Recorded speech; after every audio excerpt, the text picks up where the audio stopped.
શું થઈ શકે છે આ વોરની અંદર? મનમાં એક એન્ઝાયટી છે, એક ભય છે કે આ વોરની અંદર બધું ખતમ તો નહીં થઈ જાય. તો જનરલી લોકોમાં કેવું છે કે જ્યારે પણ વોર સ્ટાર્ટ થાય છે, સ્ટોક્સ માર્કેટની અંદર એ વોર દરમિયાન કરેક્શન્સ આવેલ હોય છે અને પછી સારા રિટર્ન જનરેટ થયેલા છે. એફઆઈઆઈ બી સ્ટોક્સ માર્કેટમાં સેલિંગ કરી રહ્યા છે. ટ્રમ્પની એક સુપર મેસી છે કે ભાઈ મારે આખા વર્લ્ડની ઉપર રાજ કરવું છે અને હજી એ ટ્રમ્પ એવું માને છે કે અમેરિકા સુપર મેસી છે. એમનો પહેલો ટાર્ગેટ ચાઇના હતો. એમણે ઇકોનોમિકલ જે વોર કર્યું તો ટેરિફ દ્વારા કર્યું, પણ એમનું એક જ થિંકિંગ હતું કે વર્લ્ડની ઇકોનોમી એક વખતની ક્રેશ થાય છે, એમને પોતાને ડોલર સ્ટેબિલાઇઝ કરવો છે. અમેરિકા એવું ઈચ્છે છે કે જે પણ દેશ પોતાની કરન્સીમાં બિઝનેસ કરે છે એ બિઝનેસ ના થઈ શકે. મેઇન વસ્તુ જે છે એક જ વસ્તુ હોવાથી કે ઓઇલ જે છે તો ઓઇલ સપ્લાય ઈરાન દ્વારા જે થતું હતું, જે છે એ બધું બિઝનેસ ડોલરને સ્ટેબલ અને ઉપર લાવવાનું છે. તમને શું લાગે છે કે આજે પેટ્રોલના લીધે જે અત્યારે ક્રૂડના ભાવ વધ્યા છે તો એના લીધે શું લાગે છે મોંઘવારી ઇન્ડિયામાં ફરી વધશે? ક્રૂડના ભાવ વધે અને આપણે બહારથી સપ્લાય લેવું પડતું હોય, બરોબર છે, કે આયાત કરતા આવીએ તો સ્વાભાવિક જ છે કે એ વન ટાઈમ માટે મોંઘવારી વધતી હોય છે. તો હવે શું લાગે છે કે એસ્ટ્રોલોજી પ્રમાણે ક્યારે આપણું એક સારું સમય આવશે વર્લ્ડ માટે હજી કદાચ થોડો ઘણો સમયગાળો એવું કહી શકાય કે ફિયરનો બની શકે છે. ઇન્ડિયા અને પાકિસ્તાનમાં બી કંઈક નાનું મોટું બની શકે છે, પણ જૂનનો જે સમયગાળો કહેવામાં આવે છે સ્ટોક માર્કેટ હોય અથવા તો કોમોડિટી માર્કેટ હોય સારું ગણાઈ શકે છે. કેમ તો આઈટીમાં હું જોતો હતો તો ઘણી બધા સ્ટોક્સ જે હતા બહુ સારી એવી કેશ લઈને બેઠેલા કે જાન્યુઆરી અને ફેબ્રુઆરીના સમયગાળા દરમિયાન આપણે આઈટી સેક્ટરથી થોડું દૂર રહેવું જોઈએ. તમને શું લાગે છે 2026ના સાલમાં કઈ જગ્યા ઉપર ઇન્વેસ્ટમેન્ટ કરાય ગ્રહોના હિસાબ? 25,000 થી 30,000 મારે ગોલ્ડમાં લગાવવાના અને 50,000 જેવું સિલ્વરમાં લગાવવાના. અમે બી આગળના જે પ્રેડિક્શન્સ અમારા આપેલા હતા તો એ એક્યુરેટ થયેલા હતા.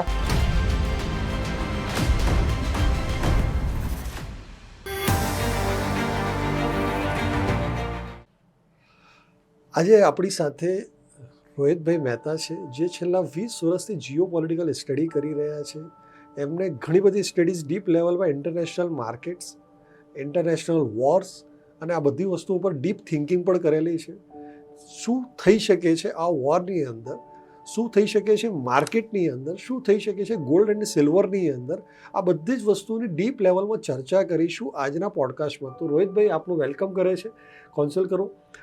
આજની તારીખમાં બહુ બધાને એક કેલેમિટી છે, એક મનમાં એક એન્ઝાયટી છે, એક ભય છે કે આ વોરની અંદર બધું ખતમ તો નહીં થઈ જાય, કે આ વોરની અંદર શું ફ્યુચર થશે, મારા પૈસા જો શેર માર્કેટમાં રોકાયા હશે તો એ ઝીરો નહીં થઈ જાય ને, કે હું ગોલ્ડમાં બધા પૈસા નાખી દઉં અને ગોલ્ડ બહુ પૈસા રિટર્ન્સ આપી શકશે. આપના હિસાબે શું લાગી રહ્યું છે અને આ વોર એટલે કઈ રીતનું વોર છે? ખૂબ ખૂબ આભાર તમે અમને અત્યારે ઇન્વાઇટ કર્યા છે એ બદલ.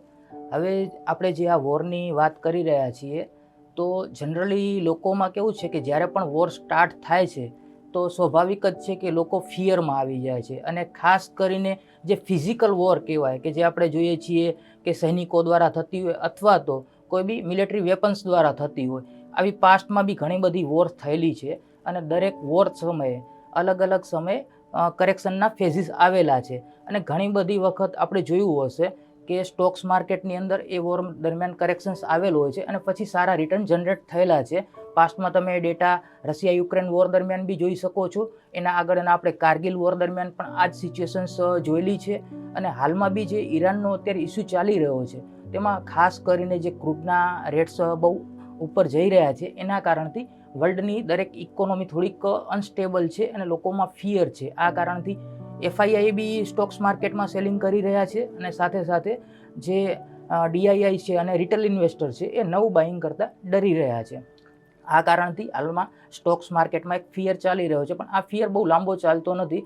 એ અમુક સમય એનો સ્પેસિફિક હોય છે કે જે દરમિયાન વોર એક સ્કેલમાં ચાલે છે ત્યાં સુધી એની અંદર એક ફિયર રહે છે અને થોડુંક બોટમ બી બનાવી શકે છે માર્કેટ નિયર ટર્મમાં અને ફરીથી રાઇઝિંગ મળી શકે છે. તો 2026માં જે લોકો ડરી રહ્યા છે કે અમે જે સ્ટોક્સ માર્કેટમાં ઇન્વેસ્ટમેન્ટ કરેલું છે એની અંદર અમારા પૈસા ઝીરો તો નહીં થઈ જાય અથવા તમને બહુ મોટો લોસ આવશે, ફક્ત તમારે એમાં કેલ્ક્યુલેટ કરવું પડે કે કયા સેક્ટર ને કયા સ્ટોક સ્પેસિફિક આપણે એમાં ઇન્વેસ્ટમેન્ટ કરીએ કે જેથી આપણને એક સારું રિટર્ન મળી શકે.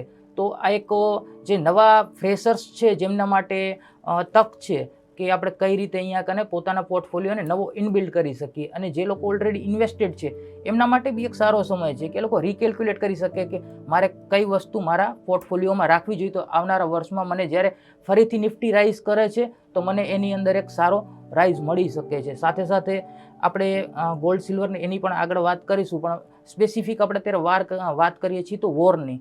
તો વોર અત્યારે જે ચાલી રહ્યું છે અને આ વોર કેમ થઈ રહ્યું છે, તો એના માટે થોડુંક આપણે બેક ટેસ્ટમાં જવું પડશે કે શા માટે આ વોર આટલા લેવલ સુધી પહોંચ્યું છે. તો જનરલી આપણે જો જોઈએ છીએ તો ખાસ કરીને વર્લ્ડ ઉપર સુપ્રીમસી જે પાવર કહેવાય કે કોનો કહી શકાય એમ, તો યુએસનો. અને યુએસમાં હાલમાં જે રાષ્ટ્રપતિ છે ટ્રમ્પ, તે બીજી વખત ટ્રમ્પ પર જીતીને આવેલા છે એમ. એમની જે પહેલી ટર્મ રહી હતી એ દરમિયાન બી એમણે ચીન સાથે બી ટેરિફના વોર કર્યા હતા અને એની જે સાઈડ ઇફેક્ટ આવી હતી, કેમ કે સામે ચાઇના બી એક સ્ટ્રોંગ ઇકોનોમી હોવાથી એમણે શું કરેલું એ દરમિયાન કે હવે કોઈ તથ્યાત્મક નથી એવા કોઈ પુરાવાઓ રજૂ થયા, પણ જે કોવિડ આવ્યો તો બધાની જાણકારીમાં છે કે કોવિડ છે ચાઇના તરફથી ફેલાવવામાં આવ્યો અને એ દરમિયાન માર્કેટમાં ખૂબ જ મોટા રિસેશન્સ આવ્યા અને એ દરમિયાન લોકો લોકડાઉન તો લાગ્યા જ સાથે સાથે, પણ સ્ટોક્સ માર્કેટમાં બી બહુ મોટા કરેક્શન્સ આવ્યા અને લોકો ડરી ગયા. લોકોએ પોતાના જે સ્ટોક્સ હતા એ મતલબ કે 80% ડાઉનફોલ અને કરેક્શન્સમાં સેલ કર્યા. અને એના પછી જે નિફ્ટીમાં બી રાઇઝ આવ્યો તો સારો એવો આવ્યો કે 2020માં નિફ્ટીએ બોટમ બનાવ્યું 7500ના લેવલનું. આજે નિફ્ટી 26,000 ઉપર બી ગઈ. અત્યારે ભલે 23,000 ચાલી રહી છે, તો પણ જે લોકો ત્યારે માલ વેચી નાખ્યો એ તો ઓલરેડી લોસ બુક કરીને નીકળી ગયા ફિયરમાં.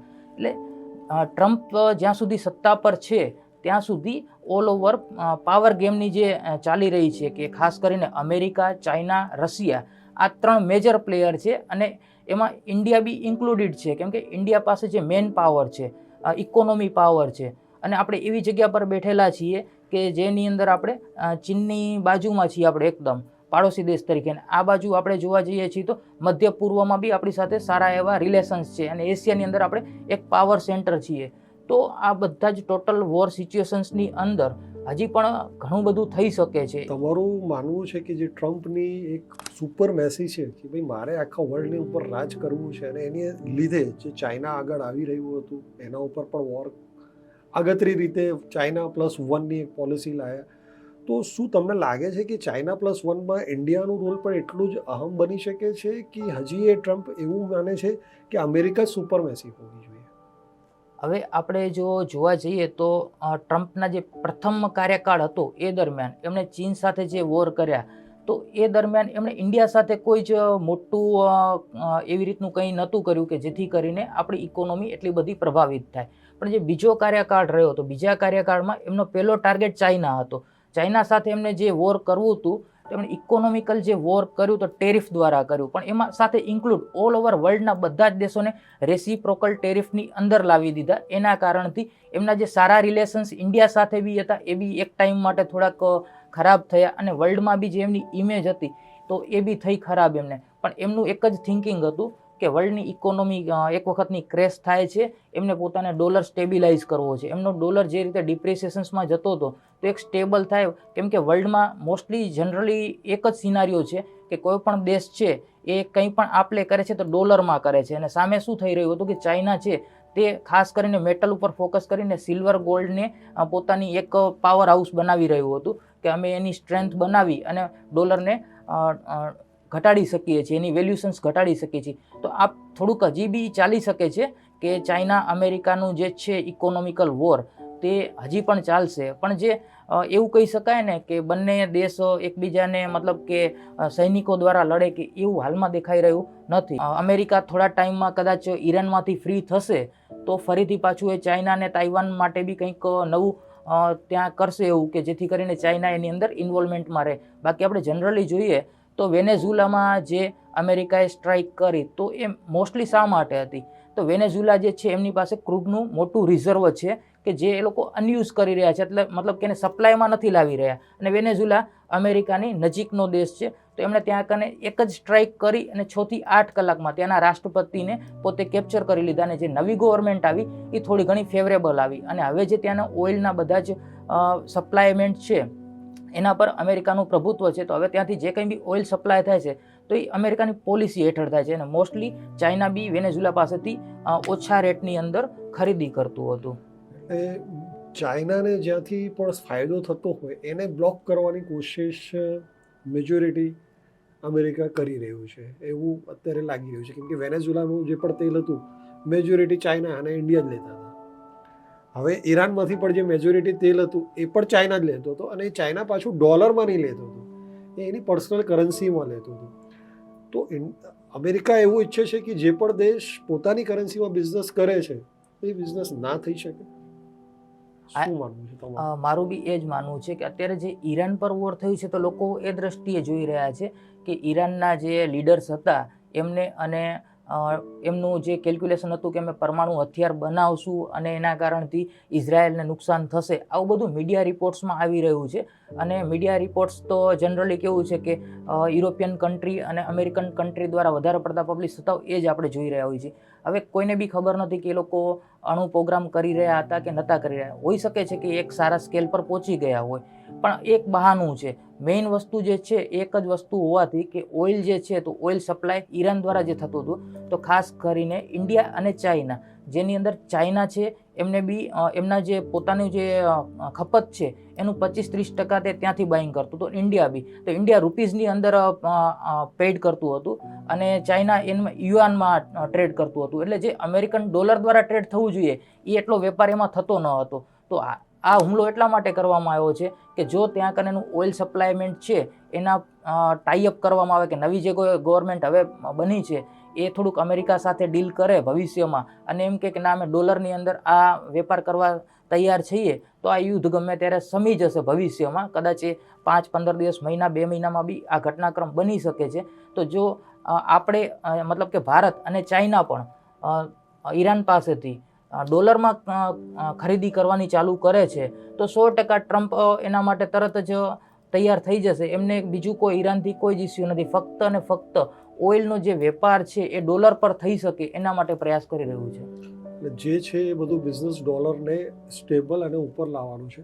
અત્યારે ઘણા બધા ન્યૂઝ મીડિયામાં એવું પણ આવી રહ્યું છે કે ઈરાન હવે એવું ઈચ્છે છે કે જેટલા પણ એને કુવૈત, ઓમાન, બધી જગ્યાએ જે હમલા કર્યા છે એનું ટાઇટલ એવું છે કે અમેરિકા એમને બચાવી નથી શકતું. અને એ લોકો પણ જે 1971માં અમેરિકાએ જે સ્ટાર્ટ કરેલું ડોલર ક્રૂડ પેટ્રો એ બંધ થઈ શકે.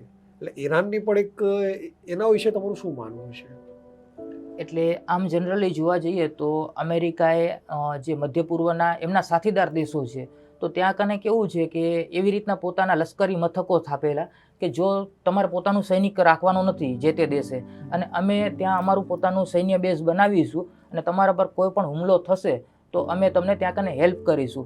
પરંતુ આ વખતે જે ઘટનાક્રમ થયો કે અમેરિકાએ ઈરાન પર સ્ટ્રાઇક કરી, ત્યાંના જે સુપ્રીમ લીડર હતા એમનું ડેથ થયું અને ઈરાને પછી જે આજુબાજુના પાડોશી દેશો હતા કે જ્યાં કને અમેરિકાના સૈન્ય મથકો છે તો એમને ટાર્ગેટ કર્યા તો અમેરિકાએ એમને જે બચાવવું જોઈએ એ પ્રમાણમાં બચાવી શક્યું નથી. તો આ એક વસ્તુ છે કે હજી બી ઈરાન એમ સમજી રહ્યું છે કે અમે ક્રૂડ ઉપર પોતાની સુપ્રીમસી રાખીએ, જે ખાસ કરીને હર્મન્સની સમુદ્ર ધુની છે ત્યાંથી જે સપ્લાય થાય છે એને અમે પ્રભાવિત કરીએ છીએ તો ક્રૂડના ભાવ છે ખૂબ જ ઉપર જતા રહેશે અને અમારે ક્રૂડ કોને આપવું, કયા ભાવમાં આપવું અને કઈ રીતે આપવું એ અમે ડિસાઇડ કરીશું. તો મેજર જે ગેમ છે તે આ જ છે. હવે જોવાનું એ રહે છે કે અહીંયા કને શું બંને નેગોશિએશન્સમાં આવી અને કંઈક નેગોશિએશન્સ કરી અને વર્લ્ડને સ્થિરતા આપે છે કે હજી આ થોડુંક એક્સેલરેટ થઈ શકે છે. શક્યતા એવી છે કે હજી થોડા 10-15 દિવસમાં કંઈક એકાદ બે મોટો ઘટનાક્રમ બની શકે છે ઈરાન દ્વારા બી. અમેરિકા અથવા તો ઇઝરાયલને કોઈ બી સ્પેસિફિક જગ્યાએ ટાર્ગેટ કરી અને એમને નુકસાન પહોંચાડવા પ્રભાવિત કરી શકે છે. તો એના કારણથી ઓલ ઓવર માર્કેટમાં હજી થોડુંક પેનિક આવી શકે છે, પણ કદાચ એ લાસ્ટ બોટમ જેવું હોઈ શકે છે એવું મારું માનવું છે. રશિયાનું આ બધા યુદ્ધની અંદર અત્યારે એવું કહેવાય છે કે સૌથી વધારે ફાયદો રશિયાને થઈ રહ્યો છે. કારણ કે રશિયા પહેલાં જે બધાને ક્રૂડ આપતો હતો ડિસ્કાઉન્ટમાં આપતો હતો, હવે અત્યારે હાર્મોઝની ખાડીમાંથી ક્રૂડ આવી નથી રહ્યું. વર્લ્ડનું 60-70% ક્રૂડ ત્યાંથી જ નીકળતું હતું અને રશિયાને એ ખાડી લાગતી નથી. તો તમારું શું માનવું છે કે આ આખા ગેમમાં રશિયા સૌથી વધારે ફાયદો કરી શકશે? અત્યારની કન્ડિશન્સમાં જોઈએ તો રશિયા માટે એકદમ ફેવરેબલ સિચ્યુએશન્સ છે એવું કહી શકાય એમ.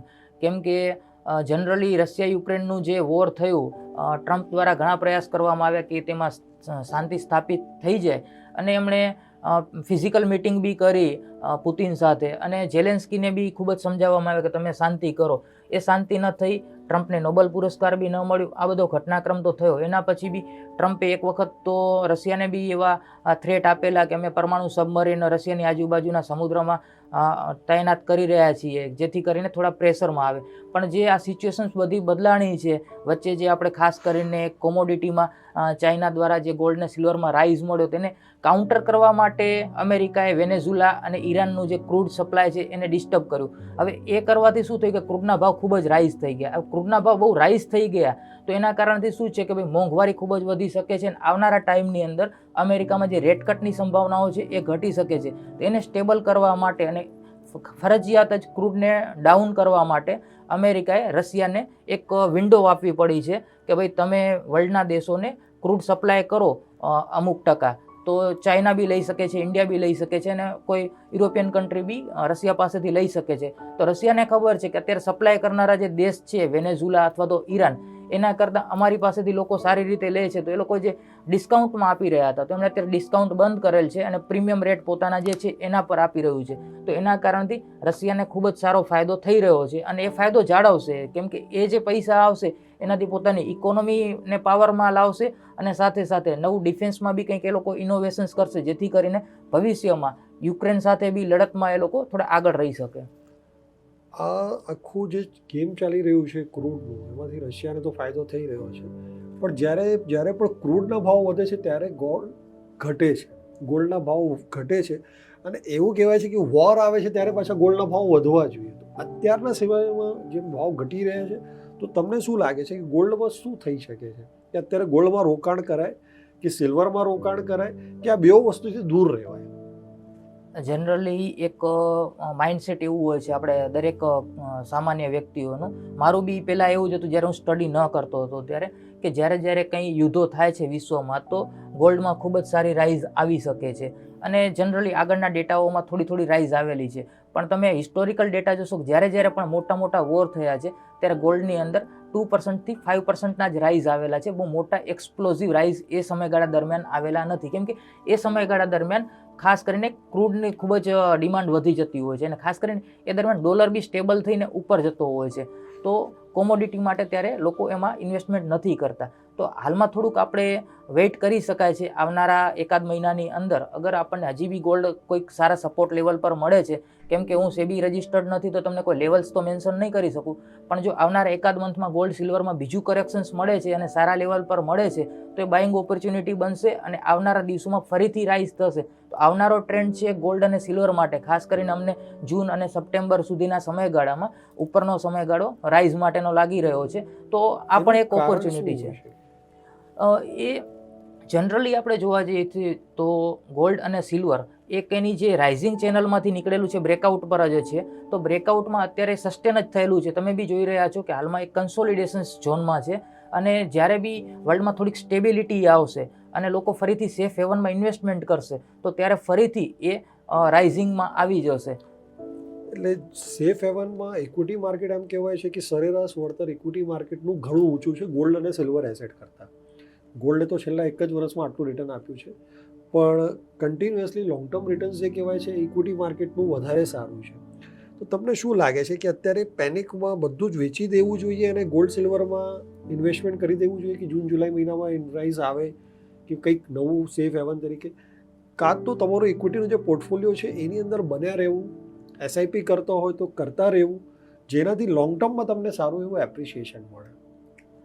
મારું એવું સખતપણે માનવું છે કે આપણે ફક્ત અને ફક્ત ગોલ્ડ અને સિલ્વર ઉપર પ્રાધાન્ય ન આપવું જોઈએ. આપણું જે ઇક્વિટી પોર્ટફોલિયો છે એને આપણે રીચેક કરી શકાય. ટોટલી સેલ કરવાનું તો આપણે ભૂલ કરવી ના જોઈએ, કેમ કે બજાર ફરીથી રાઇઝમાં જતું રહેશે તો અહીં કાને થોડું મોટું હજી કરેક્શન્સ બની શકે છે. કદાચ એ કરેક્શન્સ આપણે 20 થી 24 માર્ચ દરમિયાન બીજું પણ જોવા મળી શકે છે, અને ટ્રેન્ડ અહીંયાથી રિવર્સલ બી બની શકે છે. હાઈ ચાન્સીસ છે. લાસ્ટના જે આપણે ડેટાઓ જોઈએ છીએ, જ્યારે આવા વોર સિચ્યુએશન્સ આવ્યા, કોવિડ સિચ્યુએશન્સમાં બી તમે જોશો તો 2020માં કોવિડમાં જે બોટમ બનેલ છે એ બોટમ તમારે એપ્રોક્સ માર્ચ મહિનાના એન્ડમાં એટલે 20 થી 26 માર્ચ સુધીમાં જ બનેલ છે અને એ 7500 નિફ્ટીનો રેટ ત્યાં આવેલો. આજે તમે 5 વર્ષમાં જોવો છો તો એ નિફ્ટી આજે તમારે 26,000ની આસપાસ આવી ગયેલ છે.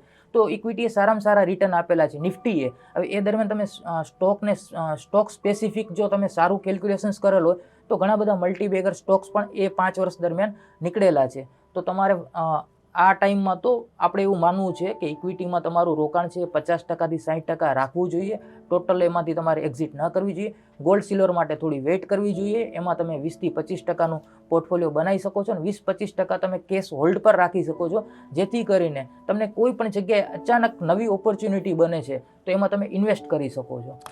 તો અત્યારે જે જીઓ પોલિટિકલ જે અત્યારે ગેસના સિલિન્ડરની તંગી ચાલી રહી છે, લોકોને એવું ડર લાગી રહ્યું છે કે કાલે અમને પેટ્રોલ નહીં મળે, તો આ વિષયમાં તમારું શું માનવું છે? કેમ કે ઘણી વખત જીઓ પોલિટિકલ તમે સ્ટડી કરતા હો તો આવા બધા પહેલાં પણ ઇન્સિડન્ટ્સ થયેલા છે. એ વિષયમાં તમારું શું માનવું છે?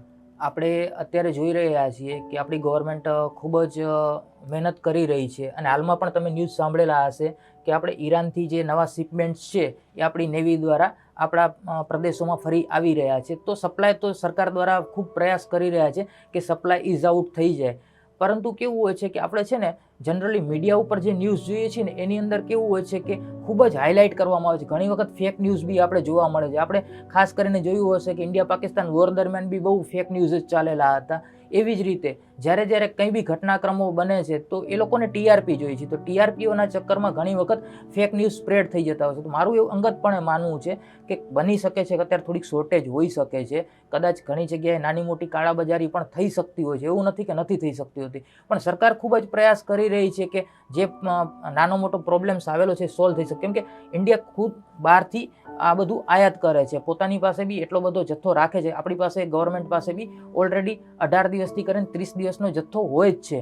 પણ આપણે થોડુંક અત્યારે પેનિકમાં ન આવવું જોઈએ અને સપ્લાય આપણને મળી રહેશે. હા, થોડુંક વોર હજી કદાચ એક્સેલરેટ થાય છે અને જે સમુદ્ર ધુની છે ત્યાં કનેથી સપ્લાય ડિસ્ટર્બ થાય છે તો પણ ઈરાન ઇન્ડિયાને તો સપ્લાય આપશે જ એવું આપણું માનવું છે કે ઈરાનને ઇન્ડિયાના જે રિલેશન્સ છે એ ખૂબ જ સારા છે. તો આપણને સપ્લાય મળતો રહેશે. હા, ફક્ત ન્યૂઝના લીધે આપણને થોડીક શોર્ટેજ આવી શકે છે તો આપણે બહુ પેનિકમાં ન આવવું જોઈએ અને શાંતિ રાખવી જોઈએ. હા, આપણે થોડુંક અત્યારે મોજશોખ ઓછા કરવા જોઈએ અને થોડુંક ગવર્મેન્ટને બી આપણે સાથ સહકાર આપવો જોઈએ, જેથી કરીને આપણા દેશ પર જે આફત આવી છે એમાંથી આપણે વહેલી તકે નીકળી શકીએ.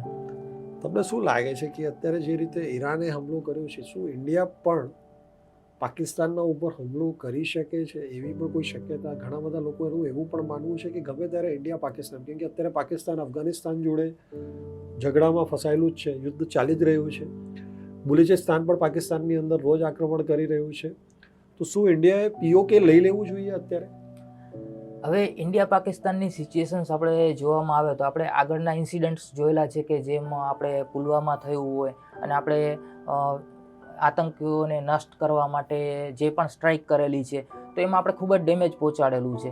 પણ આપણું એક કાયમી એક ધોરણ એ રહ્યું છે કે જો પાકિસ્તાન આતંકવાદીઓનો પોતે જ નષ્ટ કરે તો આપણે કોઈ પણ જાતનું સૈન્ય કાર્યવાહી કરવામાં માનતા નથી. પણ પાકિસ્તાન બધા જાણે છે એ રીતે કે એવું કશું કરવા તૈયાર નથી, કેમ કે પાકિસ્તાન સૈન્ય અને આતંકવાદ એ બધા એકસાથે કમ્બાઇન્ડ થયેલા છે. તો એમાં બધા જ નાના છોકરાથી કરીને મોટા સુધી જાણે છે. તો વસ્તુ એ જ છે કે આવનારા દિવસોમાં પણ હજી પાકિસ્તાન અમારા માનવા પ્રમાણે કે સીધી રીતે તો ચાલશે નહીં, કેમ કે બધી બાજુથી એમની ગવર્મેન્ટ બી ફસાયેલી છે. તમે જુઓ છો તો પીઓકેમાં બી ત્યાં કને એમના બળવા ચાલી રહ્યા છે. પબ્લિક ત્યાં કને એમના જે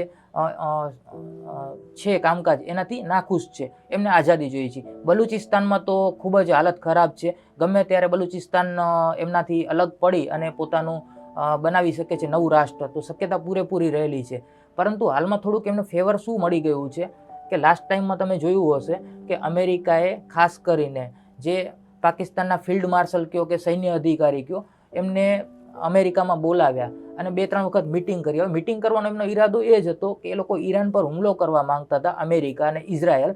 તો જો કંઈ જરૂરિયાત પડે છે અમેરિકાને તો પાકિસ્તાનના એરબેઝ અને પાકિસ્તાનનું સૈન્ય એમને ક્યાંક ને ક્યાંક હેલ્પફુલ થવું જોઈએ. બીજા નંબરમાં કે પાકિસ્તાન મિલિટરી શાસન છે, મતલબ કે એક પ્રકારનું એમની પાસે સૈન્ય છે, ઈરાન પાસે સૈન્ય છે, બીજા બધા જે મુસ્લિમ કન્ટ્રીઓ છે એમની પાસે એટલું બધું પોતાનું સૈન્ય પાવર નથી. તો પાકિસ્તાન ઈરાનને મદદ ન કરે એટલા માટે પણ અત્યારે ટ્રમ્પે થોડો ઘણો સાથ સહકાર પાકિસ્તાનનો લીધો છે. હવે આવનારા દિવસોમાં બની શકે છે કે અમેરિકા પણ ત્યાંથી પોતાનો હાથ પાછો ખેંચી લે છે, તો ઇન્ડિયા માટે એકદમ ફેવરેબલ સિચ્યુએશન્સ બની જશે અને ભારત પોતાનું આવનારા સમયમાં પીઓકે લઈ લેશે. કદાચ 2026માં પીઓકે આવી પણ શકે છે અને આપણા જે મોટા નેતાઓ છે એમની જે પોલિસી છે એકદમ નેટ એન્ડ ક્લિયર જ છે કે આપણે શાંતિથી ઓછા સ્કેલમાં વોર કરી અને આપણું પોતાનું જે પણ ક્ષેત્ર છે આપણે આગળ ગુમાવેલું છે પરત લાવવું, તો આ 100% આવશે.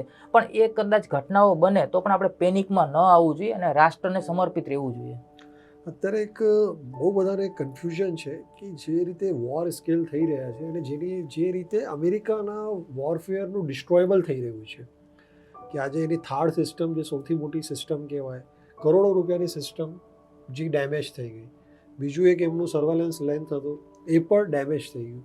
તો તમને શું લાગે છે કે ઇન્ડિયાની ડિફેન્સ સિસ્ટમ અમેરિકા કરતાં ચડિયાતી છે અને શું ઓપોર્ચ્યુનિટી છે ઇન્ડિયન ડિફેન્સ સેગમેન્ટમાં?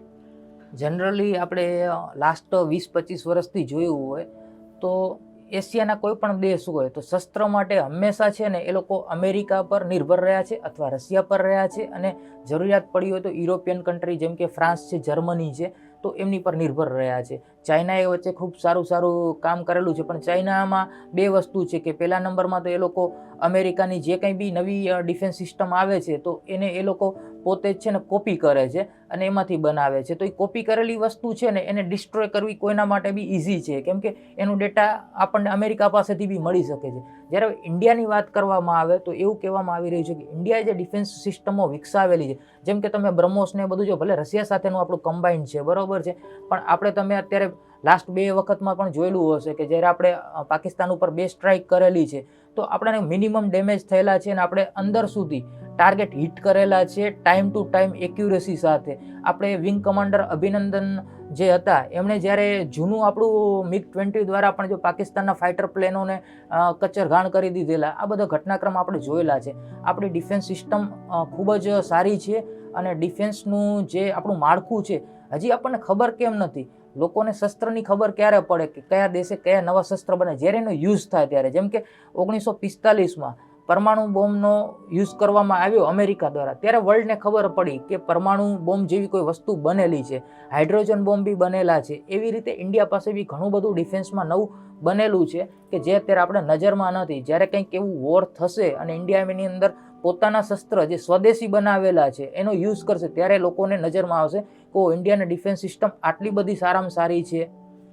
અત્યારે એમ કહેવાય છે કે જ્યારે પાકિસ્તાને સામે કાઉન્ટર એટેક કર્યું હતું રિસેન્ટલી, ત્યારે એક પણ એમના પ્લેન કે એક પણ ડ્રોન ઇન્ડિયાની સરહદ સુધી પણ નહીં આવી શક્યા. તો શું એવું વિશ્વાસ કરી શકાય કે ઇન્ડિયાની જે ડિફેન્સ સિસ્ટમ, જે આપણા રડાર સિસ્ટમ છે કે જે બહુ જ વધારે સારી છે રાધર દેન અમેરિકા અને ઇઝરાયલ કરતાં? એ આપણે કહી શકીએ કે અમેરિકા અને ઇઝરાયલ કરતાં સારી છે કે એના કમ્પેરિઝનમાં એ જ લેવલની છે, તો આપણે એમ કહી શકીએ કે એ લેવલની તો હોઈ જ શકે છે, એનાથી ડાઉન તો નથી. કેમ કે જે રીતે ડ્રોનના એટેક્સ થયેલા હતા કન્ટિન્યુઅસલી આપણે 2025માં, તો આપણા ક્ષેત્રની અંદર ભાગ્યે જ કોઈક ડ્રોન આવી અને જાનમાલનું નુકસાન કર્યું હશે, લગભગના ડિસ્ટ્રોય થઈ ગયેલા હતા. તો આપણા દેશ પાસે એવી ઘણી બધી તકનિક છે કે જેને વિશ્વના લોકો પણ એની ડિમાન્ડ કરી રહ્યા છે કે અમને આપો, પણ અત્યારે ભારત એટલા માટે નથી આપી રહ્યું, કેમ કે જો આપી દે છે તો ભવિષ્યમાં એની ચાઇના દ્વારા કે બીજા કોઈ દેશ દ્વારા કોપી પણ થઈ શકે છે. તો હાલમાં ભારતની ડિફેન્સ સિસ્ટમ અને રડાર સિસ્ટમ ખૂબ જ એક્યુરેટ છે. એટલે અત્યારની તારીખમાં અમારા જે વ્યુઅર્સ છે એટલે જસ્ટ એક બધાને એક પેઇન હોય છે, કાં તો એક એન્ઝાયટી હોય છે કે આ વોર વધી, ઇન્ડિયા ઉપર આવી તો આપણું શું, ઇન્ડિયાનું શું? કેમ કે આજથી પહેલાં ઘણી વખત આપણે વોર્સમાં ઘણું બધું ગુમાવ્યું છે, ઘણી બધી ઇકોનોમિકલ પણ આપણે પ્રોબ્લેમ્સ થઈ છે. તમે શું જુઓ છો આજની ગવર્મેન્ટના ઉપર, કે ગવર્મેન્ટના જે સ્ટેપ્સ છે કે જે વર્કિંગ છે, તો શું આપણે ચિંતા કરવાની જરૂરત છે કે આપણે ખાલી ગવર્મેન્ટને સપોર્ટ કરીએ અને નિરાંત રાખીએ એ સારું?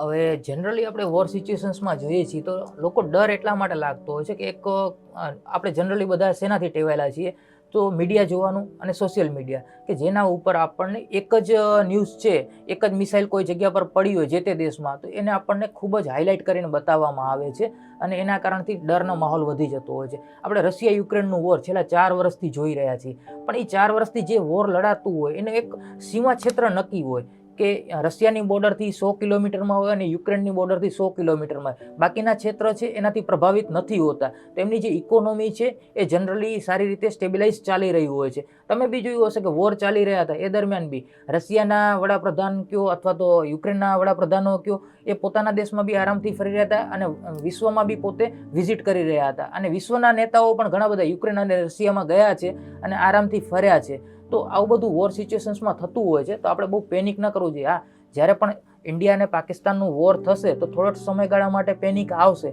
આપણે હાલમાં ભારત પાકિસ્તાનનું વોર જોયું એ જ સમયગાળાની વાત કરીએ છીએ. હું મારો એક એક્ઝામ્પલ આપું છું કે હું જે સ્ટડી કરું છું તો એ સમયગાળામાં મારા એક રિલેટિવ છે, એમનો મને ફોન આવ્યો કે સ્ટોક માર્કેટમાં બહુ મોટું પેનિક આવી જશે, ઇન્ડિયા અને પાકિસ્તાનનું ખૂબ જ વોર ચાલી રહ્યું છે અને લગભગ એ ફ્રાઈડે જેવો ટાઈમિંગ હતો. એમનું કેવું હતું કે નેક્સ્ટ વીકની અંદર નિફ્ટી બીજા 5000 પોઈન્ટ ક્રેશ કરી જશે. તો મેં એમને કહ્યું કે આવું કંઈ થવાની શક્યતા હાલમાં દેખાતી નથી.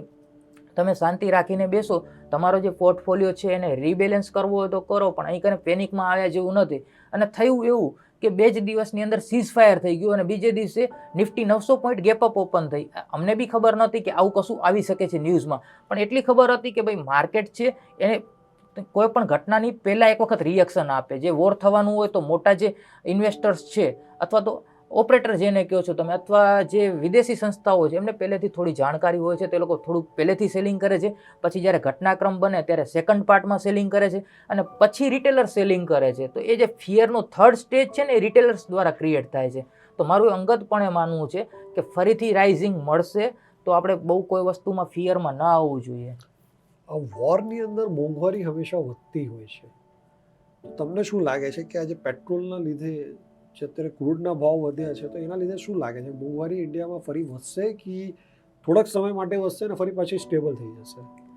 જનરલી આપણે જોઈએ તો મોંઘવારી સ્વાભાવિક જ છે કે ક્રૂડના ભાવ વધે અને આપણે બહારથી સપ્લાય લેવું પડતું હોય, બરાબર છે, કે આયાત કરતા આવીએ તો સ્વાભાવિક જ છે કે એ વન ટાઈમ માટે મોંઘવારી વધતી હોય છે. પણ એને કંટ્રોલ કરવા માટે તમે જોયું હશે કે આરબીઆઈ દ્વારા સ્ટેપ બાય સ્ટેપ લેવામાં જ આવતા હોય છે. ઇકોનોમી ઉપર જ્યારે બી કંઈ બી ક્રાઇસિસ આવતા હોય છે તો રેપો રેટ કટ દ્વારા ચેન્જીસ અથવા તો લિક્વિડિટી પ્રોવાઈડ કરવી, તો મેજર પ્રોટેક્શન્સ ગવર્મેન્ટ દ્વારા હંમેશા લેવામાં આવતા હોય છે. તો એ વન ટાઈમ માટે થોડું ઘણું કદાચ આપણું મોંઘવારીનો સ્કેલ વધી શકે છે, તો એના માટે આપણે થોડુંક તૈયારી રાખવી જોઈએ. કદાચ આપણે કોઈ વસ્તુ હાલમાં લેતા આવીએ અને આપણે એને 10% ઉપરના ભાવમાં કે 20% ઉપરના ભાવમાં લેવી પડે જીવન જરૂરિયાત વસ્તુઓ, તો એના માટે બહુ પેલું આપણે બ્લેમ ન કરવું જોઈએ કોઈ બી સિસ્ટમને, અને અત્યારે આપણે સ્વીકારવું જોઈએ. જ્યારે એનો ટાઈમ આવશે ત્યારે ફરીથી આપણને એ જ સ્ટેબિલાઇઝ ભાવમાં દરેક વસ્તુ મળશે. તમારું એસ્ટ્રોલોજી વિશે શું માનવું છે કે એસ્ટ્રોલોજીકલ ઇફેક્ટ શેર માર્કેટમાં થાય છે કે કોમોડિટી માર્કેટમાં થાય છે?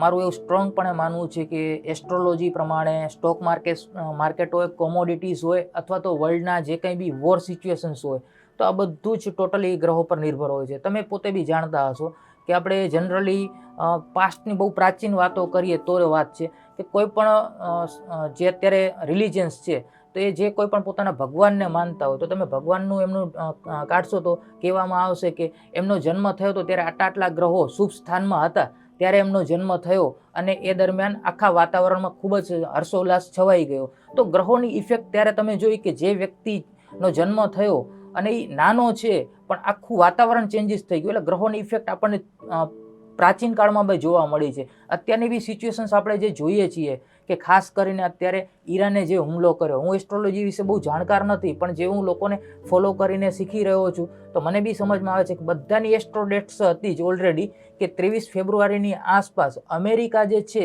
એ જે રાશિમાં બેઠેલા છે એમનો દેશ અને એમના જે વડાપ્રધાન છે એ અને નેતન્યાહુ, આ બંને ખાસ કરી અને ઈરાન ઉપર હુમલો કરી શકે છે. ખાસ કરીને જે અત્યારના આપણા આ સમયગાળામાં છેલ્લા 1 મહિનામાં 2 ગ્રહણ આવ્યા, સૂર્યગ્રહણ ને ચંદ્રગ્રહણ. તો તમે પાસ્ટનો ડેટા જ્યારે બી ચેક કરશો કે સૂર્યગ્રહણ ને ચંદ્રગ્રહણ જ્યારે બી આવેલા છે ત્યારે વર્લ્ડના જે મોટા લીડર્સ છે એમના દ્વારા નિર્ણય લેવામાં આવે છે કોઈક ને કોઈક રીતે. આ વખતે જે લેવામાં આવ્યો છે તે આપણે ઈરાન ઉપર સ્ટ્રાઇક કરીને અમેરિકાએ કામ કર્યું છે, એના કારણથી નિફ્ટીમાં કરેક્શન દેખાય છે. તમે પાસ્ટમાં જશો ને તો 2025માં આ જ ઘટનાક્રમ બનેલો છે ગ્રહણ દરમિયાન. 2025માં માર્ચમાં જે ગ્રહણ હતું એની ઇફેક્ટ રેસિપ્રોકલ ટેરિફ દ્વારા આપણને જોવા મળી હતી, અને એપ્રિલ મહિનામાં નિફ્ટી 7 યા 8 એપ્રિલની આસપાસ સિંગલ સેશન્સમાં ઇન્ટ્રાડેમાં જે ઓપન થઈ હતી 1200-1500 પોઈન્ટ ડાઉનફોલમાં ઓપન થઈ હતી. તો આવું બધું ઘટનાક્રમ બને છે અને એમાં એસ્ટ્રોલોજી ટોટલી વર્કિંગ કરે છે. તો હવે શું લાગે છે કે એસ્ટ્રોલોજી પ્રમાણે ક્યારે આપણું એક સારું સમય આવશે? એસ્ટ્રોલોજી પ્રમાણે જે મોટા એસ્ટ્રોલોજર્સ છે એમના કહેવા પ્રમાણે, મારી પોતાની સ્ટડી નથી, હું હજી તો શીખી રહ્યો છું આ બધું, તો એમના કહેવા પ્રમાણે કે જનરલી વર્લ્ડ માટે હજી કદાચ થોડો ઘણો સમયગાળો એવું કહી શકાય કે ફિયરનો બની શકે છે, કેમ કે આ સમયગાળા દરમિયાન ઇન્ડિયા અને પાકિસ્તાનમાં બી કંઈક નાનું મોટું બની શકે છે, અને સાથે સાથે જે ચાઇના છે અને તાઇવાન છે આ બંનેનો ઘટનાક્રમ પણ બની શકે છે. ખાસ કરીને બધાનું એવું માનવું છે કે એપ્રિલના મિડ સુધીમાં આ ઘટનાક્રમ બની શકે છે, પણ જૂનનો જે સમયગાળો કહેવામાં આવે છે તે બધા જ માર્કેટ માટે ખૂબ સારો હશે, ખાસ કરીને આપણું સ્ટોક માર્કેટ હોય અથવા તો કોમોડિટી માર્કેટ હોય. તો આપણું ફિયર કર્યા જેવું લાગતું નથી. જનરલી તમે 2026નું આખું વર્ષ બી જોશો તો એનર્જી સેક્ટર માટે બી ખૂબ સારું ગણાઈ શકે છે, કેમ કે આ વર્ષ છે તમારે મંગળ અને સૂર્ય માટેનું કહી શકાય તમારે. તો તમને અહીંયા કને ગોલ્ડ, સિલ્વર અને એનર્જી રિલેટેડ સેક્ટરના સ્ટોક્સ છે આ બધામાં રાઇઝિંગ સારું એવું જોવા મળી શકે છે. હવે આપણે આમાં સાથે ઇન્ક્લુડ એ પણ વાત કરી લઈએ દીપેશભાઈ કે ઘણી વખત આપણે જોઈએ છીએ કે આ બધું વોર સિચ્યુએશન્સ તો હમણાં બની, એના પહેલાં જાન્યુઆરી અને ફેબ્રુઆરીમાં આઈટી સ્ટોક્સમાં મોટા ઘટાડા આવ્યા. તો એવું કશું હતું નહીં કે આઈટી સેક્ટરે કંઈ શા માટે નબળું પરફોર્મન્સ આપ્યું, અને ત્યારે તો નિફ્ટી હાઈ પર હાઈ લગાવતી હતી. પણ જનરલી જે પાસ્ટના ડેટા છે હિસ્ટોરિકલ ડેટા પ્રમાણે, તો ત્યારે પણ એવું છે જનરલી કે ફેબ્રુઆરી અને જાન્યુઆરી આ બંનેનો સમયગાળો ઇન જનરલી આપણા ઇન્ડિયન આઈટી સેક્ટર માટે ડાઉન ટ્રેન્ડમાં રહેતો હોય છે. તો આપણે આવી બધી વસ્તુની સ્ટડી કરીએ અને એવા સેક્ટરથી થોડા સમય માટે અવોઇડ રહ્યા હોઈએ તો બી આપણા પોર્ટફોલિયોમાં થોડું ઓછું પેઇન આવ્યું હોય અથવા તો આપણે પ્રોફિટમાં રહ્યા હોઈએ, તો આ વસ્તુ બી આપણે એનાલિસિસ કરવી જોઈએ કે જ્યારે પણ બજાર વધશે ત્યારે કયું સેક્ટર વધશે, શા માટે વધશે અને કયું સેક્ટર આઉટ પરફોર્મ નહીં કરે. તો આપણે સ્ટડી કરીશું તો આપણે બેનિફિટ્સમાં 100% રહીશું. એટલે હવે માર્કેટમાં બધી રીતે જ્યારે તમે ઇન્વેસ્ટમેન્ટ કરતા હો તો તમારે ગ્રહો પણ જોવાના, પાસ્ટ ડેટા પણ જોવાના, એનું ઇન્વેસ્ટમેન્ટ વેલ્યુએશન પણ જોવાની, ત્યારે જ ઇન્વેસ્ટમેન્ટ કરવાનું. કેમ કે દરેક વસ્તુની ઇફેક્ટ આવે છે. કેમ કે અત્યારે જે તમે કીધું કે આઈટી, તો આઈટીમાં હું જોતો હતો તો ઘણી બધા સ્ટોક્સ જે હતા બહુ સારી એવી કેશ લઈને બેઠેલા છે, બહુ જ ડિસ્કાઉન્ટેડ પ્રાઇસ ઉપર છે, પણ વધતા નથી. તો એ ગ્રહો અને સમયના કારણે પણ એવું થઈ શકે છે. આપની વાત એકદમ રાઈટ છે કે આઈટી સેક્ટર માટે બી અમુક ગ્રહોની સિચ્યુએશન્સ અત્યારે એ આવી ગયેલી હતી કે જેની અંદર ઓલરેડી એમનો રાઇઝ મળવાના ચાન્સીસ ન હતા. અમને બી કોઈ લોકો કદાચ પૂછી રહ્યા હતા કે આઈટીમાં અહીંયા બોટમ બન્યું છે, અમે શું ઇન્વેસ્ટમેન્ટ કરીએ, તો અમે એમને કહેતા હતા કે જાન્યુઆરી અને ફેબ્રુઆરીના સમયગાળા દરમિયાન આપણે આઈટી સેક્ટરથી થોડું દૂર રહેવું જોઈએ, કેમ કે એના ગ્રહો એ રીતે બતાવી રહ્યા હતા. તો દરેક વસ્તુ ઇફેક્ટ કરે જ છે. જેમ કે આપણે સિલ્વરમાં લાસ્ટ ટાઈમ જોયું કે એક મોટી રેલી આવી જે લગભગ આપણે કરીબન 1,40,50,000 સપ્ટેમ્બરના રેટ હતા 2025માં, અને ત્યાંથી જે રાઇઝિંગ આવ્યું જાન્યુઆરી સુધીમાં જે રાઇઝ આવ્યું 4,20,000 સુધીનું, તો અનબિલિવેબલ રાઇઝ હતું. તો એમાં બી ગ્રહોની ઇફેક્ટ જોરદાર હતી એમ. અને આ જે રાઇઝિંગ હતું ને તો સામાન્ય વ્યક્તિઓના કેલ્ક્યુલેશનમાં નહોતું. ચાર્ટ પ્રમાણે બી સિલ્વરમાં જોઈએ ને તો ચાર્ટ પ્રમાણે સિલ્વર 1.70-80 પર આવીને તો ઓવરબોટ કન્ડિશનમાં આવી ગયેલી. તો તમે એનાલિસિસ લોકોને પૂછો ને કે અત્યારે સિલ્વરની શું કન્ડિશન છે એ ટાઈમમાં, તો એ લોકો એમ કહેશે કે ઓવરબોટ કન્ડિશનમાં છે, આપણે આમાંથી એક્ઝિટ કરી લેવી જોઈએ, પ્રોફિટ બુક કરી લેવું જોઈએ. હવે જે લોકો 1.80માં બી નીકળી ગયા એ લોકોને તેમ થાય કે 4.20ની રેલી મિસ કરી દીધી. એટલે જ્યારે પણ ગ્રહોની ઇફેક્ટ એકદમ એક્સપ્લોઝિવ હોય તો એની અંદર સારામાં સારું મોમેન્ટમ આપતું હોય છે. તો ગ્રહો ઇફેક્ટ કરે જ છે દરેક વસ્તુ ઉપર. ઓકે, તમને શું લાગે છે કે આપણા જે અત્યારના જે હિન્દુસ્તાનની પ્રજા છે એમના માટે આ 2026ના સાલમાં કઈ જગ્યા ઉપર ઇન્વેસ્ટમેન્ટ કરાય ગ્રહોના હિસાબે? હવે જો જનરલી આપણે જોવા જઈએ છીએ તો આપણે પહેલી વાત કરી છે કે જો કોમોડિટીમાં લોકોને વર્ક કરવું હોય તો કોમોડિટીની અંદર એમણે સ્ટેપ કરવું જોઈએ કે મારે ટોટલ જે ઇન્વેસ્ટમેન્ટ કરવું છે કોમોડિટીનું, કે કોમોડિટીમાં કોઈને સમજી લો કે 1 લાખ રૂપીઝ જ લગાવવા છે, તો એમણે એમાં પાર્ટ બનાવવા જોઈએ કે મારે 25,000 થી 30,000 મારે ગોલ્ડમાં લગાવવાના, 50,000 રૂપિયા એપ્રોક્સ એ કયા સમય લગાડવાના? કેમ કે એ પાછું ગ્રહના લીધે વધશે. અને 50,000 જેવું સિલ્વરમાં લગાવવાના અને બાકીના જે 25,000 30,000 વચ્ચે એ કોપરમાં લગાવવાના. આ એક આપણે જનરલ સિનારીઓ ₹1,00,000 ઉપર કેલ્ક્યુલેટ કર્યો છે, જેવીની વેલ્યુશન્સ. તો મારું અંગતપણે માનવું છે કે 25 માર્ચ પછી આપણે બજારમાં સિલ્વર, ગોલ્ડ અને કોપરમાં ઇન્વેસ્ટમેન્ટ કરવું જોઈએ. ત્યાં સુધી કદાચ હજી એક નાનું મોટું કરેક્શન્સ ગ્રહો પ્રમાણે બની શકે છે. અમે બી આગળના જે પ્રેડિક્શન્સ અમારા આપેલા હતા તો એ એક્યુરેટ થયેલા હતા. લાસ્ટ ટાઈમ જ્યારે સિલ્વર છે જે કરીબન 3,80,000 થી 4,20,000 પર આવેલી હતી જાન્યુઆરીના એન્ડમાં, ત્યારે અમે ઘણા બધા પ્લેટફોર્મ પર લોકોને કહ્યું હતું કે જો તમે મોકો ચૂકી ગયા હો તો આ ભાવમાં ખરીદી કરવા ન જતા 2 મહિનાથી 3 મહિનાનો ટાઈમ આપજો, તમને કરેક્શન્સ બજાર આપશે ને 2 થી 3 મહિનામાં તમને લોઅર એન્ડ ઉપર સારા ભાવમાં તમને સિલ્વર, ગોલ્ડ મળશે. એ સમયગાળામાં અલગ અલગ પ્લેટફોર્મ પર લોકો સિલ્વરના ₹7,50,000 ભાવ, ગોલ્ડના ₹3,50,000 ભાવ આપી રહ્યા હતા. અમે ચોખ્ખું કહ્યું હતું કે જે લોકો આ રેલી મિસ કરી ચૂક્યા છે એમણે નવી એન્ટ્રી ન કરવી જોઈએ.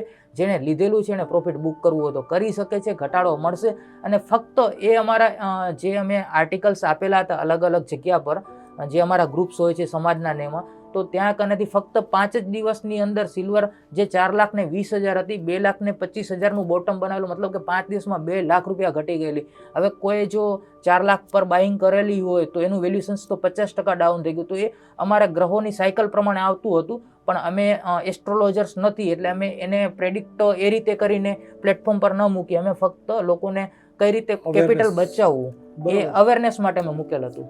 કેમ કે આપણા આ પોડકાસ્ટનું ધ્યેય જ છે કે લોકોને એક અવેરનેસ આવે, એમને લોકો પૈસા ના નાખે અને પૈસા નાખ્યા પછી પછતાવો ના થાય. કેમ કે અત્યારે ઘણા બધાને એવું લાગે છે કે માર્કેટમાં આટલું બધું આઈટી તૂટી ગયું છે તો એમાં જ પૈસા નાખી દઈએ અને પૈસા રાતોરાત બની જાય. તો એવું તો કોઈ શક્યતા નથી હોતી. દરેક વસ્તુની સ્ટડી હોવી જરૂરી છે, દરેક વસ્તુને સમજવું પણ એટલું જ જરૂરી છે અને દરેક વસ્તુની પાછળ ઘણા બધા ફેક્ટર્સ છે.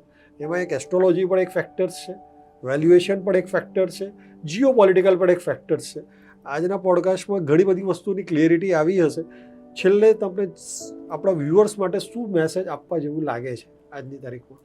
મારો ફક્ત એટલો જ મેસેજ છે કે જો આપણે જીવનમાં આગળ વધવું હોય કોઈ પણ ક્ષેત્રમાં, પછી આપણે ભલે સાઇડ ઇન્કમ દ્વારા કંઈક ઇન્વેસ્ટમેન્ટ કરતા હોઈએ અથવા તો પ્રોફેશનલ ટ્રેડિંગ કરતા હોઈએ સ્ટોક્સ માર્કેટ યા કોમોડિટી માર્કેટમાં, તો પહેલા નંબરમાં કે જે આપણે એનાલિસિસ કરીએ છીએ એનું આપણે હોમવર્ક બનાવવું જોઈએ કે કયા સેક્ટરના કઈ વસ્તુ કોમોડિટી યા સ્ટોક્સ કયા રીઝન્સથી કયા હિસ્ટોરિકલ ડેટા પ્રમાણે વધ્યા છે, અને સાથે સાથે હિસ્ટોરિકલ ચાર્ટ પેટર્ન તમે એની સ્ટડી કરો, અને સાથે ગ્રહોનું કેલ્ક્યુલેશન્સ સ્ટડી કરો કે જ્યારે મોટા એક્સપ્લોઝિવ મૂવ આવ્યા છે પોઝિટિવ સાઈડ ઉપર ત્યારે કયા ગ્રહોના લીધે આવ્યા છે, અથવા ડાઉન સાઈડમાં જ્યારે ટ્રેન્ડ આવ્યો છે તો કયા ગ્રહોના લીધે આવ્યો છે. તો તમને એક બોટમ મળશે અથવા તો ટોપ મળશે, તો તમે બોટમ ઉપર એન્ટ્રી કરી શકશો અથવા તો ટોપ ઉપર એક્ઝિટ કરી શકશો.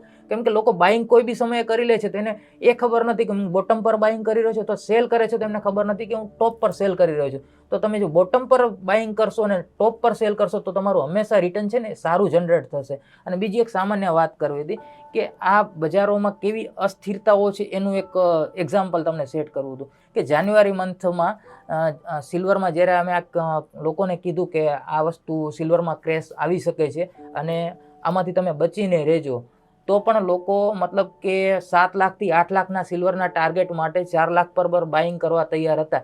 અને ઘણા લોકોએ અવોઇડ બી કર્યું, પણ જે લોકો બાઇંગ કર્યું એ સમયગાળામાં એ લોકોને ખૂબ પસ્તાવો થયો. તો ક્યારે પણ આવું ફોમો ક્રિએટ થાય છે બજારમાં કોઈ બી વસ્તુ માટે, ઇવન સ્ટોક માર્કેટ હોય અથવા તો કોમોડિટી માર્કેટ હોય, તો ફોમોની અંદર બાઇંગ ન કરો અને પેનિકની અંદર સેલ ન કરો. અને સેકન્ડ નંબરમાં કે તમે જો પોતાનું કંઈક જીવનમાં અચીવ કરવા માંગો છો, તો જે તમે અલગ અલગ ગ્રુપોમાં હો છો, ફેમિલી, ફ્રેન્ડ્સ યા એ બધા, તો એની અંદર કશું ન્યૂઝ આવતા નથી. ફક્ત ને ફક્ત તમને છે ને કંઈ સમજવા માટેના કે એવા કોઈ જ કામના મેસેજ આવતા નથી હોતા. તો એવા બધા ગ્રુપોને છે ને કાં સાયલેન્ટ કરી દો અથવા એમાંથી એક્ઝિટ કરી લો, તો જીવનમાં તમારી પ્રગતિ 100% થશે. 100%. અત્યારે ઘણા બધા લોકો ઘણા બધા વોટ્સઅપ ગ્રુપોમાં જોડાઈ જાય છે અને ઘણા બધા ફાલતુના મેસેજ અને ઘણી વખત તો નેગેટિવ મેસેજ એટલા બધા જુએ છે. અત્યારે જ હું જોતો હતો કે એક 2010ની ગેસના બાટલાની લાઈનનો ફોટો એ અત્યારે પબ્લિશ થયો અને એને જોઈને ફરી પાછા લોકો બાટલાની લાઈનમાં લગાડે. ગવર્મેન્ટ પોતે કહે છે, પ્રેસ કોન્ફરન્સ કરીને કહી રહી છે કે ભાઈ આપણા પાસે પૂરતો સ્ટોક છે, કોઈ પણ ગભરાવાની જરૂરત નથી. અને દર મહિને 50 લાખ બાટલા જોઈએ તો 50 લાખ બાટલા ઇન્ડિયન ગવર્મેન્ટ આપે જ છે. પણ લોકોએ જે ફોટા જૂના જોયા, ગવર્મેન્ટે એટલે ઓપોઝિશન ગવર્મેન્ટે એ પોસ્ટ કર્યા, એ લાઈનો લાગી ગઈ છે ને એ પણ 2010ના. એટલે લોકો એઆઈનું પણ યુઝ નથી કર્યું કે સર આ ફોટો કયા જમાનાનો છે, અને એને જોઈને એ પણ લાગી ગયા લાઈનમાં. એટલે આવી ઘણી બધી વસ્તુઓ જે થઈ રહી છે એનાથી થોડુંક હટવાની જરૂરત છે, રોકવાની જરૂરત છે, અને થોડુંક પોતાનું માઇન્ડ લગાડવાની જરૂરત છે. આપણા દેશમાં બધી જ વસ્તુ છે, બધું સમય સારો પણ આવશે, ખરાબ સમય જતાં પણ વાર નહીં લાગે. પણ થોડુંક પેશન રાખો, થોડુંક શાંતિથી બધી વસ્તુઓને ઓબ્ઝર્વ કરશો તો આપ બહાર નીકળી જશો. અને હું તો એક સલાહ એવી આપીશ કે અમુક ટાઈમ માટે તો છે ને ન્યૂઝ જોવાનું જ બંધ કરજો. એકદમ સાચી વાત છે તમારી. મેં કોવિડની અંદર મારા ઘરમાં ન્યૂઝ ચેનલ બંધ કરી દીધું, કેમ કે કોવિડની અંદર ન્યૂઝ ચેનલવાળા કશું જ નહીં વધારતા હતા, ખાલી અને ખાલી શવ વાહિની અને શમશાન ગ્રહ. એટલે તમને ના જવું હોય ને તો તમને શમશાન ગ્રહ પહોંચાડી દે. સેમ વસ્તુ અત્યારે છે, લોકોને યુદ્ધનું એટલું મોટું ભય બતાડી રહ્યા છે, અને જેના લીધે યુદ્ધ ઇન્ડિયાનું નથી તો એ તમને એવું ફીલ કરાવશે કે યાર ઇન્ડિયાની અંદર જ આપણા ઘરની ઉપર જ બોમ્બાર્ડિંગ થઈ રહી છે. દીપેશભાઈની વાત એકદમ સાચી છે કે યુદ્ધ દરમિયાન છે ને કોઈ પણ વ્યક્તિ તરત એક્સપર્ટ થઈ જતા હોય છે, અને ખાસ કરીને છે ને આપણે અલગ અલગ વોટ્સઅપ ગ્રુપમાં જોઈએ છીએ. આપણા ઘણા બધા ગ્રુપો હોય, ફ્રેન્ડ્સના હોય, રિલેટિવ્સના હોય, કુટુંબના હોય. તો જનરલી શું હોય છે કે કોઈ પણ લોકો ઓથેન્ટિક ન્યૂઝ છે એનું કોઈ જ ચકાસણી કરતા નથી. ઇવન હું પણ આવું તો તરત ફોરવર્ડ કરી દઉં. એટલે હું તો ઘણા બધા ગ્રુપમાંથી 1 વર્ષ પહેલાં જ રિમૂવ થઈ ચૂકેલો છું. અત્યારે હું કોઈ ગ્રુપમાં નથી, ફક્ત 1 કે 2 મારે જે સ્ટડી માટેના હોય એવા જ ગ્રુપમાં છું. બાકી સોશિયલ મીડિયા ઉપર કોઈ બી ગ્રુપને હું ફોલો નથી કરતો, કેમ કે મને ખબર છે કે લોકો જૂના 10 વર્ષ 20 વર્ષ જૂના ફોટા, મેસેજ એ બધું અપલોડ કરે છે, જેનાથી આપણું માઇન્ડની અંદર ખૂબ જ નેગેટિવિટી આવી જતી હોય છે. તો આપણે આવી બધી વસ્તુથી બચવું જોઈએ ખાસ કરીને એમ. અને દીપેશભાઈની વાત એકદમ રાઈટ છે કે આપણે ઓથેન્ટિક ન્યૂઝ છે ને કદાચ આપણે જાણતા નહીં તો આપણા કોન્ટેક્ટમાં એવા 1-2 વ્યક્તિ રાખવા. જેમ કે દીપેશભાઈ છે તો તમે એમને પહેલાં પૂછો કે દીપેશભાઈ આવો ન્યૂઝ આવ્યા છે, આમાં કંઈ તથ્યાત્મક છે? તો એક પહેલાં પોતે બી ક્લિયરિટી સાથે ચેક કરશે કે ના કંઈ ન્યૂઝમાં દમખમ છે કે નહીં, તો પછી આપણે આગળ ફોરવર્ડ કરાય. આપણે તો અત્યારે કેવું છે, સવારે ઉઠ્યા, વોટ્સઅપ પર મેસેજ આવ્યો અને મેસેજ તરત જ 25 લોકોને ફોરવર્ડ કર્યો. આપણે આ દુનિયામાં એ કરવા માટે નથી આવ્યા. વોટ્સઅપ મેસેજ ફોરવર્ડ કરવા માટે દુનિયામાં નથી આવ્યા, એ સમજવું પડશે. 100%. થેન્ક યુ રોહિતભાઈ, તમે ઘણું બધું સારું ડીપ લેવલમાં જીઓ પોલિટિકલ સમજાયું, એસ્ટ્રો ઇફેક્ટ સમજાઈ, શું થઈ શકે છે માર્કેટમાં એ પણ સમજાયું. અને મને લાગે છે કે ઘણા બધા વ્યુઅર્સને ક્લિયરિટી આવી ગઈ હશે કે આ એક એવું નથી કે દુનિયા ખતમ થઈ જવાની છે. ભલે 3rd વર્લ્ડ વોર ચાલી રહ્યું હોય એવું પણ આપણે માની શકીએ છીએ, પણ એનો મતલબ એવું નથી કે દુનિયા ખતમ થઈ જાય છે, કેમ કે 2nd વર્લ્ડ વોર પછી પણ દુનિયા આગળ વધી છે અને આપણે અહીંયા સુધી પહોંચ્યા છે.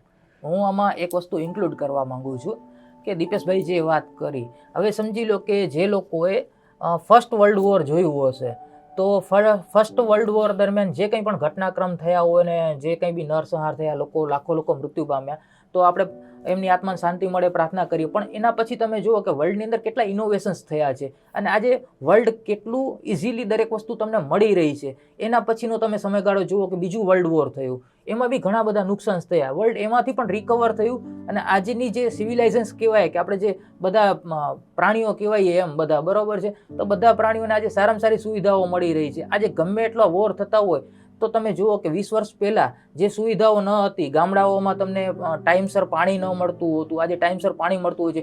રોડ રસ્તાઓ, કનેક્ટિવિટી, ઇન્ટરનેટ અને ટેકનોલોજીની તો ભરમાર તમારે થઈ છે કે તમે ઘરે બેઠા કંઈ ને કંઈ વસ્તુ ઓર્ડર કરી શકો છો, અને સાથે સાથે તમે ક્યાંય પણ જઈ શકો છો. મુસાફરી પણ તમારા માટે ઇઝી થઈ ગઈ છે. અને ઘણી બધી જગ્યાએ હમણાં આપણે એવું બી જોતા હોઈએ છીએ કે કોઈક એક પ્લેન ક્રેશ થઈ જાય ને તો આપણને એમ કહેવામાં આવે છે કે કોઈ મુસાફરી ના કરતા. એક ટ્રેન અકસ્માત થઈ જાય તો કહેવામાં આવે છે કે તમે મુસાફરી ના કરતા.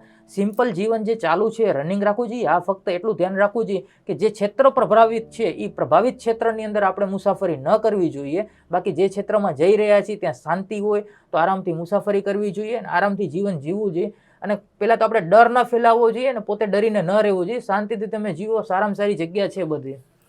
થેન્ક યુ રોહિતભાઈ, બહુ જ સરસ. તમે આજે બહુ જ સારું એક ઇનોવેટિવ વસ્તુ સમજાય, જીઓ પોલિટિકલ વસ્તુ, પ્લસ ઘણી બધી વસ્તુ જે ગેરસમજ લોકોને પાસે છે કે આપણું જીવન ફોરવર્ડ મેસેજ કરવા માટે નથી. એટલે એ વસ્તુ પર જો વ્યુઅર્સ ફોલો કરશે, આ વિડીયો જો તમને ગમ્યું હોય કે આ પોડકાસ્ટ ગમ્યું હોય તો એ જરૂર ફોરવર્ડ કરજો. જે લોકોને વધારે એન્ઝાયટી હોય, વધારે સ્ટ્રેસ રહેતું હોય વોરનું, અને એમને પણ એક ક્લિયરિટી આવશે. કે લાઈફમાં શું થઈ શકે છે અને શું કરાય અને શું ના કરાય.